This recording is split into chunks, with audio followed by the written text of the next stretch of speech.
Assalamu alaikum students, welcome to Kubra's concept classes. Today we start class first year physics chapter 2 which is vector.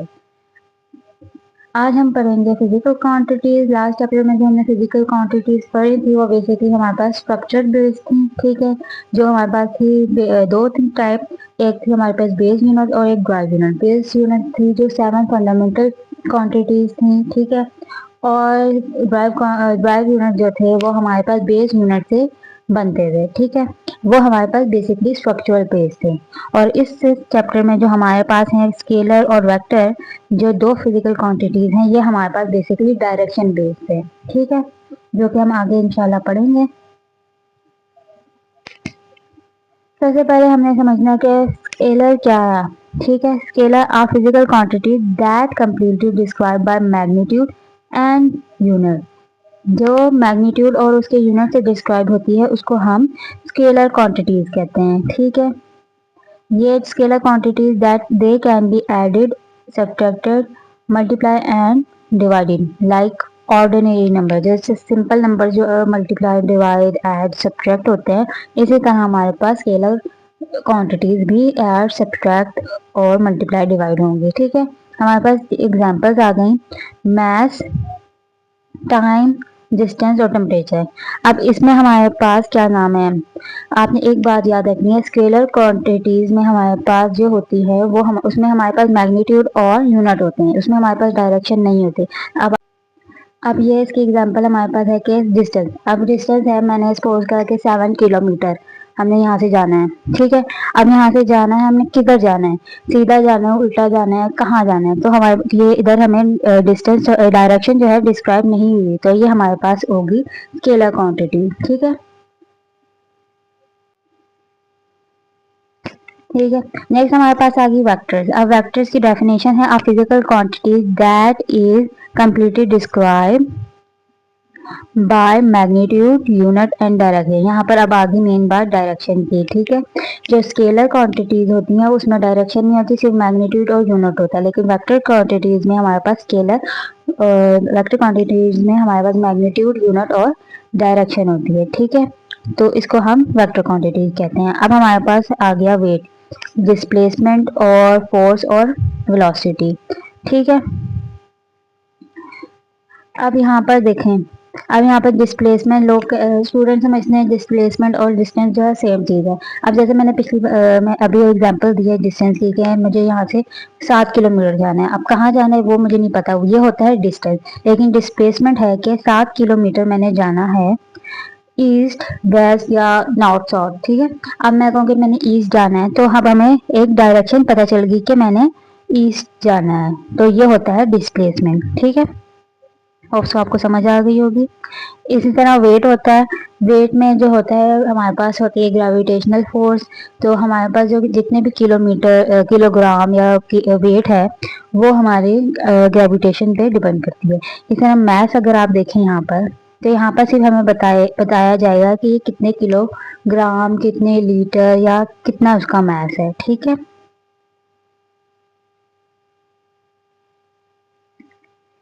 अब हमारे पास यहाँ पर vectors की represent, अच्छा यहाँ पर मैं यहाँ से कट कर रही हूँ। मेन टॉपिक जो हमारे पास है वेक्टर्स है, ठीक है। तो अब हम इसको समझेंगे कि अब हमारे पास रिप्रेजेंटेशन वेक्टर्स की किस तरह होती है। हम या तो उसको बोल्ड करेंगे, या हमारे पास उसके एक के ऊपर या कोई वेक्टर होगा उसके ऊपर एक सिंपल एक बार होगी, या अगर एक बार होगी उस लेटर के ऊपर हमारे पास एरो होगा, ठीक है, एरो बार, ठीक है। तो इस तरह ये रिप्रेजेंट होती है, ठीक है। ये जो है ये हमारे पास आ जाती है सिंबॉलिक रिप्रेजेंटेशन, ठीक है। और यहाँ पर ये एक एरो के ऊपर ये एरो है, ये हमारे पास ए है, ठीक है। ये हमारे पास ग्राफिकली होती है, ठीक है। इस तरह आपने समझना है। अगर कोई चीज़ आपको ना समझ आ रही हो तो मुझे कमेंट्स में बताएं ताकि मैं आपको क्लियर कर दूँ इस टॉपिक। अच्छा, जो मेन टॉपिक अब हमारे पास है वो है रेक्टेंगुलर कंपोनेंट ऑफ वेक्टर। अब कंपोनेंट से हमारे पास क्या होते हैं हम डेफिनेशन से समझते हैं। The effective part of a vector in different direction is called component of a vector, ठीक है। यानी कि अब हमारे पास होते हैं, पहले हम ये पढ़ते हैं कि हमारे पास ये सेकंड पॉइंट में के into d we have x and y component, ठीक है। अब हम आपने देखा होगा लास्ट क्लासेस में हमने देखा होगा कि हमारे पास ये एक्सिस होते हैं, ठीक है। ये हमारे पास 2D में है, ठीक है। एक एक्स एक्सिस है और ये हमारे पास वाई एक्सिस है, ठीक है। अब जो एक्स एक्सिस है उसको हम हॉरिजेंटल कंपोनेंट भी कहते हैं और वाई एक्सिस को हम वर्टिकल कंपोनेंट भी कहते हैं। अब यहाँ पर पहले पॉइंट पे जो है वो कह रहा है कि जो वेक्टर है वो सम ऑफ इस कंपोनेंट होगा, ठीक है। अब वो कैसे होगा वो हम आगे जाके समझेंगे, ठीक है। अब कंपोनेंट्स हमें पता चल गया। अब हमारे पास 3D कंपोनेंट्स भी होते हैं। ये हमारे पास 2D था एक्स वाई, 3D इस तरह होता है, ठीक है। ये एक्स कंपोनेंट है, ये वाई है और ये जेड, ठीक है। ये आपने छोटी छोटी बातें याद रखनी है।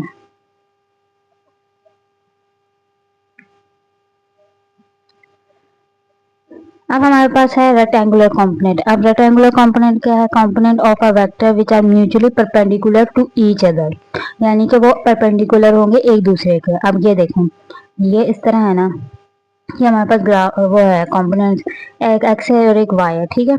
अब ये जो है अगर देखा जाए ये हमारे पास परपेंडिकुलर है एक दूसरे के। परपेंडिकुलर होता है यानी कि परपेंडिकुलर वो होता है जो 90 का एंगल बनाए, ठीक है। अगर आप देखें क्या ये हमारे पास 90 का एंगल बना रहा है? हाँ, ये हमारे पास 90 का एंगल बना रहा है, ठीक है। ये हमारे पास है वो जो परपेंडिकुलर है एक दूसरे के, ठीक है। तो इसको हम कहते हैं रेक्टेंगुलर कंपोनेंट। जो 90 का एंगल यानी कि परपेंडिकुलर होंगे एक दूसरे के, तो उसको हम रेक्टेंगुलर कंपोनेंट कहते हैं। अब आप ये डायग्राम देखें। अब हमारे पास ये एक्स एक्सिस है, ये हमारे पास वाई एक्सिस है, ठीक है। अब ये हमने यहाँ से एक लाइन खींची, ठीक है, ठीक है, लाइन खींची जो हमारे यहाँ से यानी जो एक्स एक्सिस होती हैं, जो यहाँ से एंगल बना रहा है, ठीक है। ये हमारे पास एक थीटा आ गया, ठीक है। और अब ये हमारे पास नीचे जो एक्स एक्सिस पे है वो हमारे पास ए एक्स है, जो हमारे पास वाई एक्सिस पे है वो वाई एक्स है। अब अगर आप देखें ये जो ये वाली इमेज जो है वो हमारे यहाँ पर इमेज क्रिएट कर रहा है, ठीक है। तो इसी तरह अगर ये ए एक्स है तो इसको भी हम ए एक्स कहेंगे, ठीक है। इसी तरह अब यहाँ पर जो इमेज है वो यहाँ पर एक क्रिएट कर रहा है, ठीक है। अगर ये ए वाई है तो ये हमारे पास भी ए वाई होगा। तो अब इसको समझ इसलिए मैंने बना लिया ताकि आगे जो डायग्राम्स हम यूज करेंगे वो इसी तरह होंगे, ठीक है। तो होप सो आपको समझ आ गया होगा। अब यहाँ पर जो है जो अब ये वाली लाइन जो है ओ से पी, ये हमारे पास ए है, ठीक है। ए वेक्टर जो है वो इक्वल होता है ए एक्स के ए वाई के।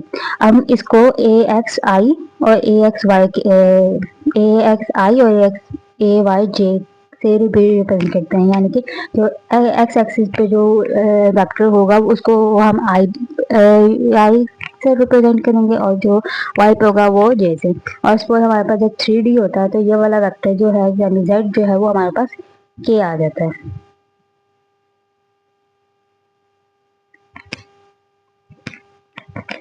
नेक्स्ट हमारे पास है magnitude of a rectangular component of a vector, ठीक है। अब हमने बेसिकली यहाँ मैग्नीट्यूड फाइंड करना है। अब हमारे पास है ट्रिग्नोमेट्रिक रेशियो। अब ट्रिग्नोमेट्रिक रेशियो क्या होती है? अब हमने बस अच्छा इस चीज को इस फॉर्मूले को याद रखने के लिए हमें ये चीज याद रखनी है, ठीक है। वो कैसे? अब है सम पीपल हैव। अब सम जो है, अब हम सम को एस को हम रिप्रेजेंट करेंगे साइन से, ठीक है। सम पीपल यानी परपेंडिकुलर और हाइपोथेनियस हैव, ठीक है, इस तरह से, ठीक है। ये आपने 9th-10th में पढ़ा होगा। Some people have curly brown hair through proper brushing. अब curly brown hair यानी base hypotenuse और through proper brushing tan theta और perpendicular और base, ठीक है। ये आपने छोटा सा याद रखना है फॉर्मूला। अब हमारे पास आ गया ax का हमने फाइंड करना है मैग्नीट्यूड बेसिकली। उसको कैसे करना है? अब हमारे पास ax है, अब हमें ax फाइंड करना है। अब ये देखिए, अब हमने जो लास्ट डायग्राम में देखा यहाँ पर a था, यहाँ ax था और यहाँ ए वाई था, ठीक है। अब हमने देखना है, अब हमारे पास ए एक्स है तो ए एक्स तो लाजमी होना चाहिए, ठीक है। अब ए एक्स होगा और साथ हमारे पास ए भी लाजमी होगा, ठीक है। अब हमने देखना है जहाँ पर बेस और हाइपोथेनियस होगा। अब देखें यहाँ पर हमारे पास आ रहा है, अच्छा यहाँ से कट करना। अब देखें यहाँ पर, अब हमारे पास बेस इसमें है और हाइपोथेनियस इसमें है, और अगर बेस और हाइपोथेनियस का देखना है तो सिर्फ इसमें आएगा। तो हमने ये वाली वैल्यू उठाएंगे, तो हमने ये उठा लिया, ठीक है। होप्स आपको ये समझ आया हो। ठीक है, अब हमने बेसिकली ए एक्स फाइंड करना है। तो ए जो यहाँ पर डिवाइड हो रहा है वो यहाँ आके मल्टीप्लाई हो जाएगा, तो हमारे पास ए एक्स इज इक्वल होगा ए इक्वल होगा ए कॉस थीटा पे। नेक्स्ट हमारे पास आ जाता है ए वाई हमने फाइंड करना है, जैसे कि मैंने भी बताया। उसके लिए हमारे पास क्या है, ये हमारे पास आ गया ए वाई होगा और ए होगा, यानी कि हमारे पास परपेंडिकुलर और हाइपोटेन्यूस होगा। अब इधर डायग्राम इधर देखें, हमारे पास ये वाला आएगा। ठीक है, क्योंकि इसमें परपेंडिकुलर भी है और हाइपोटेन्यूस भी, यानी साइन थीटा। ठीक है, तो हमने इधर ये फॉर्मूला किया। इसी तरह हमारे पास ये आ गया ए जो इधर डिवाइड हो रहा है इधर आके मल्टीप्लाई हो जाएगा, तो A Y is equal to sine theta. Next हमारे पास आ जाता है नेक्स्ट हमारे पास आ जाता है finding a vector from its component. ठीक है, अब हमने बेसिकली मैग्नीट्यूड ऑफ ए, अब जो ए है, अच्छा यहाँ पे हमने जो किया हुआ है ए को बोल्ड किया हुआ है। ठीक है, अगर मैं सिंपल बोल्ड किए बगैर हम एरो लगा दे ये भी ठीक है, अगर मैं इसके ऊपर बार लगा दूं, सॉरी ये बार वाला ये एरो वाला है, तो ये भी ठीक है, आप कुछ भी लगा सकते हैं। ठीक है, यहाँ पर मैंने थोड़ा बोल्ड किया हुआ है ताकि आपको वेक्टर्स का रिप्रेजेंट ताकि आपको वेक्टर्स का पता हो कि ये वेक्टर है। ठीक है, यहाँ नहीं कि मैग्नीट्यूड ऑफ ए। ठीक है, अब हमने यहाँ पर यूजिंग पाइथागोरस थ्योरम किया है। ठीक है, पाइथागोरस थ्योरम क्या कहता है, हमारे पास ये डायग्राम है। ठीक है, ये ए है, ये ए वाई और ये ए एक्स है। ठीक है, वो कहता है कि हाइपोटेन्यूस का स्क्वायर इक्वल होता है बेस का स्क्वायर और परपेंडिकुलर का स्क्वायर। ठीक है, अब हमारे पास ये आ गया ए स्क्वायर ए एक्स स्क्वायर प्लस ए वाई स्क्वायर। ठीक है, अब हमने यहाँ क्या करना है, हमने परपेंडिकुलर किया, हमने ये फॉर्मूला पुट किया। ठीक है, फॉर्मूले में हमने उसकी वैल्यूज पुट की। ठीक है, अब हमारे पास ये स्क्वायर हम अंडर रूट लेंगे, तो यहाँ पर जो ए के ऊपर से स्क्वायर कैंसिल हो जाएगा। ठीक है, वो ए रह जाएगा और ये अंडर रूट ए एक्स स्क्वायर प्लस ए वाई स्क्वायर, ये बेसिकली मैग्नीट्यूड का फॉर्मूला होता है। और हम इसको ए को सिंपल हम बोल्ड इस तरह भी रिप्रेजेंट करते हैं। ठीक है, तो हमारे पास ये इक्वल होता है अंडर रूट ए एक्स स्क्वायर प्लस ए वाई स्क्वायर। ये जो था बेसिकली हमारे पास प्लेन था। ठीक है, प्लेन में होता है कि उसमें सिर्फ दो एक्सिस होते हैं, एक्स एक्सिस और वाई एक्सिस। अगर हम स्पेस की बात करें तो हमारे पास उसमें वाई एक्सिस जेड एक्सिस भी आ जाता है, जिसको हम इस तरह लिख सकते हैं। ठीक है, आपको होप से ये समझ आ गया होगा। नेक्स्ट हमारे पास है डायरेक्शन ऑफ ए, यानी कि ये ए जो है हमारे पास वेक्टर है, जैसे कि मैंने अभी आपको बताया वेक्टर है, इसको हमने डायरेक्शन यानी कि थीटा फाइंड करना है। अब थीटा फाइंड करना है, उसमें हमारे पास ट्रिग्नोमेट्रिक रेशियो आ जाएगी tan is equal to perpendicular over base. ठीक है, अब डायरेक्शन हमारे पास बेसिकली अगर देखा जाए हमने थीटा फाइंड करना है। ठीक है, और साथ हमने ए एक्स और ए वाई को लेकर फाइंड करना है। ठीक है, अब अगर देखा जाए अगर आपने निशानियां रखनी है तो एक में हमने साइन थीटा यूज कर लिया, एक में हमने कॉस थीटा कर लिया, पीछे हमारे पास tan थीटा बच गया, तो ये हमने यहाँ टाइम कर लिया। ये एक छोटी सी निशानी, आप निशानी रखना है अगर आपको वैसे याद नहीं हो रहा। ठीक है, तो हमारे पास परपेंडिकुलर और बेस आ गया। ठीक है, अब परपेंडिकुलर पे ए वाई था और हमारे पास बेस में हमारे पास ए एक्स था। ठीक है, अब हमने क्या करना है, अब हमने सिर्फ थीटा फाइंड करना है, तो tan यहाँ पर मल्टीप्लाई यहाँ पर आ रहा है, तो अगर हम दोनों साइडों पर tan इनवर्स मल्टीप्लाई कर दें तो यहाँ से tan कैंसिल हो जाएगा इस जगह से। ठीक है, तो यहाँ थीटा रह जाएगा, पीछे हमारे पास थीटा और ये वैल्यू बच गई। अगर कहीं भी हमने एंगल फाइंड करना है तो हमने एंगल इस तरफ इससे फाइंड करना है, और अगर हमने साइन ए एक्स फाइंड करना है तो हमने पीछे वाली वैल्यूज देखी थी, आप ये देखें। ए एक्स फाइंड करने के लिए हमें ये वाला फॉर्मूला चाहिए। ठीक है, और ए वाई के लिए हमारे पास ये वाला फॉर्मूला आ जाएगा, और अगर हमने थीटा का एंगल फाइंड करना है तो हमारे पास ये फॉर्मूला आ गया। ठीक है, होप सो आपको ये छोटी सी बात समझ आ गई होगी।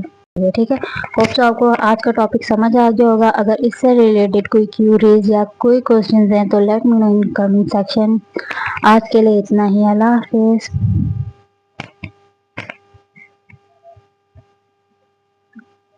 यहाँ से कैंसिल करते हैं, तो थीटा हम इस तरह फाइंड कर लेंगे। तो आज का टॉपिक यहीं पर ख़त्म होता है। होप सो आपको समझ आ गया होगा। अगर इससे रिलेटेड कोई क्यूरीज हैं तो let me know in comment section. आज के लिए इतना ही, अल्लाह हाफिज।